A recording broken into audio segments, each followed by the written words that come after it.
Sobotní program 13. kola Synotligy odstartoval na Julisce, kde Dukla přivítala České Budějovice. Jeho Češi na utkání na Dukle nemají dobré vzpomínky, protože zde v české nejvyšší soutěži hráli sice jen dvakrát, ale pokaždé tu 4krát inkasovali. Utkání sotva začalo a Dynamo hned potvrdilo, že na Julisce bránit neumí. První minuta, první roh a první gól. Jean-David Bogel byl na zadní tyči úplně sám a nabídnutou šancí nepohrdl. Pro Bogela to byla 7. trefa v sezóně. Ve 12. minutě domácí vyrazili do breaku, který vedla cizinecká Legie. Francouz Bogel ve správnou chvíli nahrál Španěl Nestorovi, kterého však zradilo zpracování.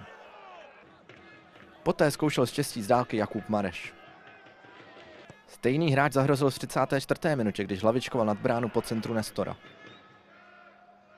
V zápětí o sobě poprvé dala vidět ofenziva Českých Budějovic, ale Michal Škoda hlavou nemířil přesně.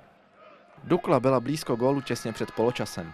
Po hezké kombinaci Bogel hledal Karavájeva, před nímž odehrál míč do tyče vlastní brány David Brunclík. Úvod druhé půle se nesl v duchu souboje Nestor Křížek. Budějovický brankář nejdříve zlikvidoval Nestorovu šanci. Španělský útočník se ale pomstil parádně. V 52. minutě napřáhl z 25 metrů a krásnou ranou vymetl šibenici v budějovické bráně. Křížek plachtil zbytečně. Nestorova trefa bude jistě aspirovat na gól kola. Další souboj této dvojice tentokrát vyzněl příznivě pro Křížka. Ten po hodině hry vytlačil na roh další povedený pokus Nestora. Zdálo se, že Dukla má zápas pod kontrolou, ale v 67. minutě Dynamo z čista jasna udeřila. Benátův roh prodloužil Ondřej Herzán na Romana Lengiela, který snížil na 2:1. O 3 minuty později málem gólově odpověděli domácí, jenže Jakub Mareš orazítkoval jen břevno a Jakub Považanec při dorážce selhal. Uklidňující branky se necelá tisícovka diváků dočkala v 80. minutě. Na dlouhý nákop Karavájeva vyskočil Michal Krmenčík, který si doběhl vlastní hlavičku a propálil Křížka.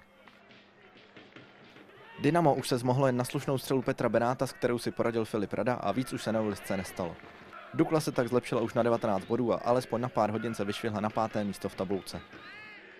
Redaktor Sportu Jan Vacek ohodnotil úroveň utkání známkou 6.